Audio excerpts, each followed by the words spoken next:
या कलश। और कथा का माने होता है परमात्मा।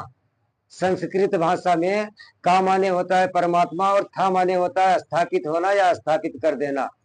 जो कहानी, जो स्टोरी, जीव स्टोरी और कहानी ये केवल जीव की होती है, परमात्मा की तो कथा होती है। जो कहानी हमें परमात्मा से जोड़ दे उसी का नाम कथा होता है। कुंभ की कथा अनेकों प्रकार से है, अमृत कलश की कथा अनेकों प्रकार से है, लेकिन सबसे ज्यादा प्रचलित, सबसे ज्यादा प्रसिद्ध समुद्र मंथन से जुड़ी हुई कथा है। लेकिन यहाँ हम आपको एक दूसरी कथा की तरफ लेके चल रहे हैं, ये भी अमृत कलश से जुड़ी हुई है। ब्रह्मा जी के पुत्र है मरीच और मरीच के पुत्र है कश्यप ऋषि। गोस्वामी जी रामायण में कहते हैं कि हरि अनंत हरि कथा अनंता, कहाई सुनई बहुविधि सब संता। भगवान अनंत हैं। अनंत का अर्थ होता है जिसका कभी अंत ना हो। भगवान अनंत हैं तो उनकी कथाएं भी अनंत हैं। ब्रह्मा जी के पुत्र मरीच और मरीच के पुत्र हैं कश्यप ऋषि। कश्यप ऋषि बहुत महान ऋषि हैं। इन्हें सृष्टि का निर्माता भी माना जाता है और ये सप्त ऋषियों में से एक हैं। ये इनकी अनेकों पत्नियां हैं। एक पत्नी है कद्रु और एक पत्नी का नाम है बनिता। कद्रु बनिता को देखकर मन ही मन ईर्ष्या करती थी। एक दिन कद्रु ने बनिता से प्रश्न कर दिया, बहन ये बताओ कि सूर्य के घोड़े का रंग कैसा है। बनिता ने कहा, बहन सफेद है। कद्रु बोली, नहीं काला है। बनिता बोली सफेद है। दोनों में शर्त लग गई। बनिता बोली सुबह देखा जाएगा, सूर्य के घोड़े का रंग सफेद है। तो कद्रु बोली ठीक है, शर्त के अनुसार अगर तुम हार गई तो तुम मेरी गुलामी करोगी जीवन भर, और मैं अगर हार गई तो मैं तुम्हारी दासी बनकर रहूंगी। ये शर्त लग गई। और रात में जब नागों का आगमन हुआ, कद्रु के पुत्र हैं सर्प नाग लोग, और बनिता के दो पुत्र गरुड़ और अरुण। गरुड़ तो श्री हरि जी के सेवा में चले गए उनका वाहन बन के, और अरुण के दो पुत्र हुए जटायु और संपाति। रात के समय जब नागों का आगमन हुआ, कद्रु ने पूछा, बेटा ये बताओ सूर्य के घोड़े का रंग कैसा है। सर्पों ने कहा, माँ सफेद है। बोले तब तो मैं बाजी हार गई, मेरी ऐसी ऐसी बाजी लग चुकी है बनिता से। अब तुम लोग कुछ जल्दी से उपाय करो। नागों ने कहा ठीक है माँ। रात में ही नागलोक गए और घोड़े से लिपट गए। जब सुबह देखा गया तो सूर्य के घोड़े का रंग जो है वो काला पड़ गया। शर्त के अनुसार बनिता बाजी हार गई और दासी बन गई। एक दिन गरुड़ जी ने पूछा, माँ तुम ऐसा उदासीपन जीवन क्यों जी रहे हो, मन में क्या चिंता है।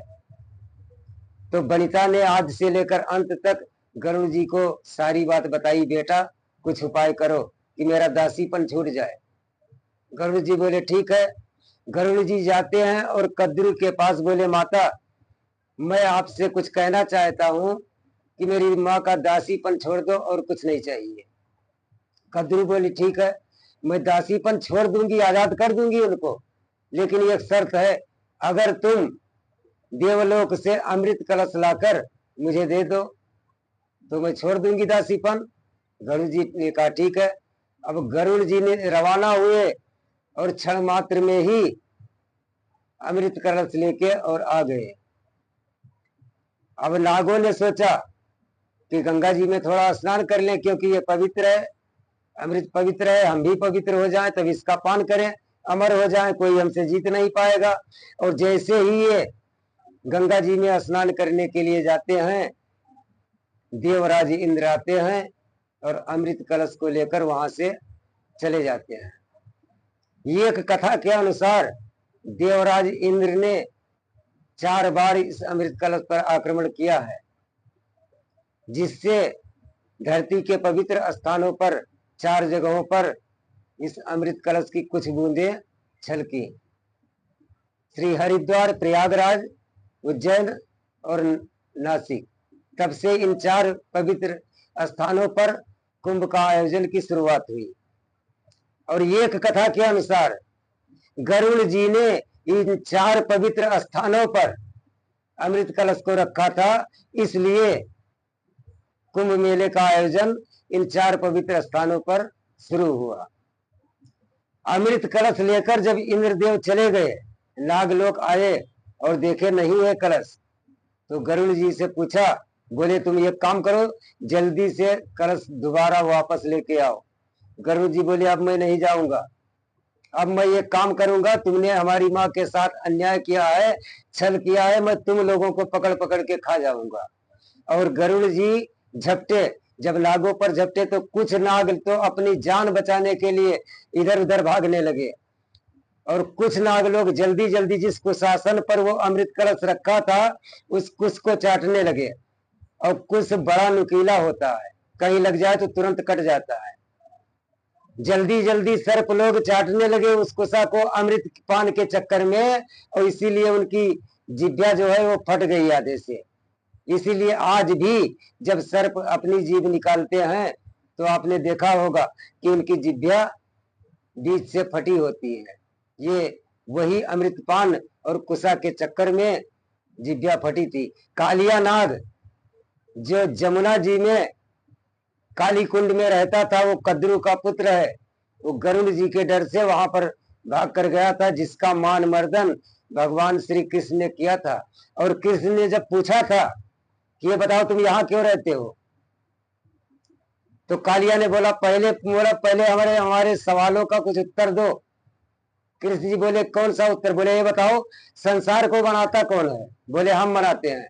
बोले मनुष्यों को किसने बनाया? बोले हमने। बोले ये बताओ सर्पों को किसने बनाया? बोले हमने। बोले सुनो, हमारे प्रश्न का उत्तर मिल गया। बोले क्या मिल गया? बोले सुनो, जब हमको आपने बनाया तो हमारे मुंह में विष क्यों दिया?